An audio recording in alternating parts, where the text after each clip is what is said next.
Hey, it's Baldy, and this is the best football show.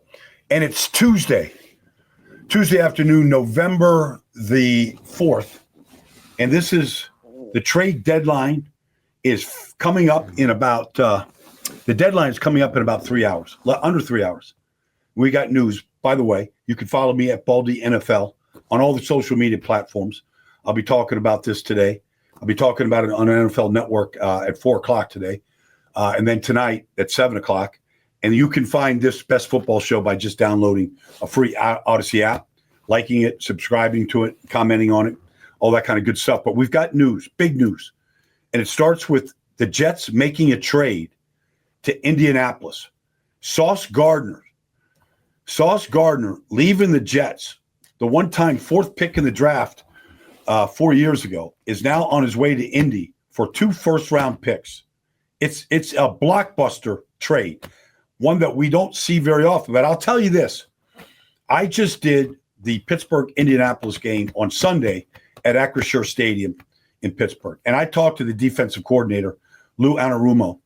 And I remember talking to him about corners in this league in general. That is not a very strong position. And most teams don't have enough. And most teams don't have 3 good ones. And he was getting some corners back. And I was kind of, I'm not going to name their names, but I was kind of throwing these names out at him that were going to play for the first time in a few weeks. And he just looked at me and he goes, yeah, so what? Meaning, what's that going to do for us? And now they've got Sauce. And they gave up 2 first-round picks. So Indianapolis is saying to themselves, all right, they're saying we can make a run in the AFC. Despite what happened in Pittsburgh on Sunday, we can make a run. We've got the coach, the quarterback, the depth, the front, the whole thing. We need a star corner that can travel, that can lock receivers up. And it's debatable whether Sauce is that guy or not, because he has not looked great last year or this year. However, he's better than anybody they have. And Lou Anarumo is a great chess player when it comes to matchups. And so he will impact that Colts team. And just think about this. The Colts are 7-2. And they've just made a trade. And everybody in that locker room, and they've got a lot of leaders, Zaire Franklin, DeForest Buckner, Daniel Jones, Quentin Nelson, Jonathan Taylor, Michael Pittman. They've got a lot of leaders on that team. And they're getting Sauce Gardner into that locker room. And they're saying, all right, they're doing everything for us to help us in this AFC picture to make a push, make a run. And they're gearing up. The Jets are basically saying, all right, we'll take the 2 first-round picks. We'll give up a good player, maybe a great player. It's a new regime. Darren Moogie, the general manager, he did not draft Sauce. Aaron Glenn, this is not the organization that drafted Sauce. They don't have much attachment to him. If he was playing at a higher level, they probably wouldn't do this deal. But the Jets are basically saying, all right, we'll take these chips. And we will now, have ammunition. If there's a quarterback that we value in this upcoming draft, we've got chips to go get that quarterback because it's clear they need a quarterback. So it is the type of trade we don't see very often. In fact, it's pretty interesting. The last time the Jets traded a defensive back was Jamal Adams to Seattle. And they got 2 first-round picks for Jamal. And I kind of forget. I think they got Jalen. I think they got one of the pass rushers, Johnson. I forget exactly what they got with it. But anyways, they're going to have some ammunition. They'll have their first-round pick, which will be a high pick. And they're going to get Indy's 2 first-round picks. It's pretty good. The next trade, Jacoby Myers, just left the Raiders, all right, and is going to Jacksonville. And really the theme here is you take good players off bad teams onto teams that are winning. Like India's 7-2. Jacksonville here has got a winning record. They got 5. They're 5-3, I believe, right? So they just won a big game against the Raiders. They just saw Jacoby Myers up close and personal. They just watched his movement. James Gladstone was probably on the field before the game with Tony Baselli, kind of looking at their roster, going, all right, we've got Travis Hunter on injury reserve for 4 weeks. We've got Brian Thomas Jr., which has not really stepped up and delivered. We need a guy that can help move the chains. We have a chance to compete for an AFC playoff spot. Let's go get Trevor Lawrence, a reliable, dependable receiver that can get us first downs, extend, drives, keep us on the field. That's what Jacoby has been. Been very dependable receiver. And quite frankly, the Raiders are, they got 2 picks from him, for Jacoby. Who knows? They just lost a game they could have easily won. They complete, a 2-point conversion against Jacksonville on Sunday. Geno can't make the play. They need quarterback. They need a quarterback in a worse way. Maybe that's what they're in the business of. Let's acquire chips. Let's look to the future. They have they've got the kid from Tennessee, the rookie Thornton. They've got Trey Tucker. Brock Bowers is back. They literally should just throw every ball to Brock Bowers. He's always open, and he always gets his yards after the catch. Just throw the ball to Brock. I mean, you can't go wrong. So that's that deal, which is pretty interesting. And then the Eagles.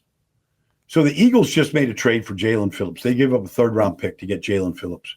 And I got to tell you, first of all, Jalen Phillips, the guy's been snake bit by some terrible injuries. He tore his Achilles, a couple of years ago on Black Friday. He's come back from horrendous injuries, but the guy is talented. He was a top 15 pick, all right, coming out of the draft. I thought by his second year, he'd really figured things out. Change of direction, size, speed to power. Like, he's a good football player, not just a pass rusher. He's just a good football player, and he's a great guy. And so you leave the 2-7 Dolphins, and you come join the Super Bowl champions that feel like, they can go make another run. And so they had 2 areas of weaknesses this whole season. They've had 2 areas of weaknesses: pass rush and corner. So they traded for Jair Franklin last week. You could debate Jair Franklin and what he did in Baltimore. Wasn't very pretty. You could debate his injuries. So you can debate all that stuff. But the fact is, Jalen Phillips fills the need for the Eagles. They signed Brandon Graham to come back for a 16th year last week. He practiced all last week. He'll be suited up and ready to go this week when the Eagles play Monday night in Green Bay. Eagles got an extra day of preparation with both Jalen Phillips, Brandon Graham, and Jair Franklin. All right, so they've addressed corner, they've addressed pass rusher, and they're going to get Nolan Smith back. All right, and Jalen Carter is now healthy and playing good. Like, they should be. Vic Fangio has everything he needs right now to go compete, for another championship. All right. The last, there's 2 other trades I want to talk about. The Cowboys, which were a disaster last night against the Cardinals, traded for Logan Wilson. Look, I mean, Logan Wilson he didn't get beat out. You've got a new defensive coordinator in Al Golden. They're starting 2 rookies in there right now. Carter is in their start. They've got 2 rookie linebackers. They traded Jermaine Pratt to the Indianapolis Colts, and now they got rid of Logan Wilson, who wasn't starting. But Logan Wilson is a good football player, just the way Jermaine Pratt is playing good and starting for the Colts. Logan Wilson will start day one. They got a good inside linebacker. They've been playing Shamar, just these young guys. They need corners in Dallas in the worst way. They were abused. They need a lot of help. But, they did sign Jadeveon Clowney, a couple weeks ago. He might have been the best football player on the field last night. So you just have these veteran guys that can still play. Logan Wilson's a good football player. So that's that. I see there's one other trade here that just got consummated. The Saints, again, a 1-win team, just traded to the Seahawks, in first place in the NFC West. Rashid Shaheed leaves the Saints and goes to Seahawks. And you go, okay, here comes Seattle. Seattle is a good football team. And you look at him and you go, okay, they have Torrey Horton, the rookie, who's playing lights out. Jackson Smith and Jigba could be as good as any receiver in football right now, including Jamar Chase. This guy's unstoppable. You haven't really gotten great production so far from when you look at right now and you look at what Cooper Kupp has done. They haven't gotten great production from him, although, he's got the 1 touchdown catch. But they're adding speed, deep speed. So now you got Kupp, you got Jackson Smith and Jigba, You got Torrey Horton. You got A.J. Barner at tight end, right? You got your running backs. Now you add just a guy that can blow the top off for defense. And everybody that runs this Kubiak offense, including the Rams, including San Francisco, if you can get that speed to really stretch the defense the way Shaheed can, it could open up a lot of things for a lot of other players. So I commend Seattle. They're making a run. Like they feel like they're in position. John Schneider feels like they're playing good enough right now. They've got division games coming up, but they're 6-2 right now at the turn. They play Arizona at home this week. Then they got the Rams. So they're loading up. So that's the trade deadline. And look, if anything else happens while I'm on here today, we'll address it. But I want to talk about some teams from a week ago, week 9. We call this, Tuesday takeaways. So I did the Pittsburgh-Indianapolis game last Sunday at Acrisure Stadium. And I went down and I talked to all the outside linebackers, okay? T.J. Watt, Nick Herbig, Alex Highsmith, Jack Sawyer, all 4 of them. I talked to them. They're all warming up together. They're a close-knit group. And I just said, if you guys are going to win this game today and stop just giving up touchdowns, because they're giving up 68 points in the 2 previous losses to Cincinnati and Green Bay. I said, if you're going to change things, then, and if you want to be in Baldy's breakdowns, you better go make some plays. And they all did. Sawyer with the interception, TJ with the important sack fumble recovery, led to the first touchdown. Highsmith, 2 sacks, forced fumble. Herbig got the ball out, forced a fumble. Like all those guys showed up. I talked to Cam Hayward, same thing. Cam Hayward batted down a bunch of balls, got in on a sack. Pittsburgh's front basically won that game. Now, they did a couple other things that were interesting. They completely changed their secondary. Okay, they traded for Kyle Duggar that week. Right? They traded for him on Tuesday. He played every snap on Sunday. And they started Jalen Ramsey, okay, at safety. They started 2 new safeties, Duggar and Ramsey. And at the end of the day, the Colts got 3 explosive pass plays the whole day and no explosive runs. Jalen Ramsey took control of that whole secondary, and they played a lot better against the number 1 offense in football. It helped at the front. So, can Pittsburgh get back? Pittsburgh, by beating the Colts the way that they did and the domination that they did, because they weren't great on offense. They were okay. But the way that they dominated that game, they did it with defense. And they did it with takeaways. I think they had 6 of them. So that's the formula. And Pittsburgh, they got big, 2 big games with Baltimore coming up. They got a lot of games here, but they got back on track. The next game is Carolina Panthers went to Lambeau Field and they shut down the Packers. Shut them down. And a couple things. One, Carolina has a very specific, they won 5 games. They're 5-4.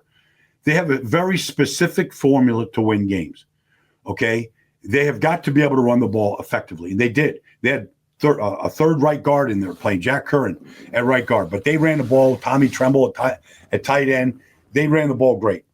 Right down Green Bay's throat for the most part. And then defensively, there's not a better defensive tackle in football than Derek Brown. But they dominated the trenches. And that's their formula. It's not Bryce Young throwing the ball all over the yard or, making splash plays. And they're not winning games by scoring 30 points. They've got a very specific method they need and game plan they need to win. And they did that in Green Bay. So more power to Zach Robinson and the whole staff in Carolina for getting that 5th win. And honestly, when you watch that team play right now, it is just fun to watch a guy like Rico Dowdle do what he's doing. He's got 735 yards rushing. He was averaging 5.5 yards a carry with 4 touchdowns. He's been sensational. Buffalo beats Kansas City. And honestly, if they're going to beat Kansas City in the playoffs, they have to do the 2 things they just did in this game on Sunday. They have to take care of the football. They have to be able to run the football like they did with James Cook, who went over 100 yards. First back to go over 100 yards against Kansas City and Spags' defense in 28 tries. That's significant, okay? And then the other thing they did, and something they have not been able to do in the postseason, is they affected Patrick Mahomes, all right, in a big way. They hit him 15 times. Joey Bosa was all over the place.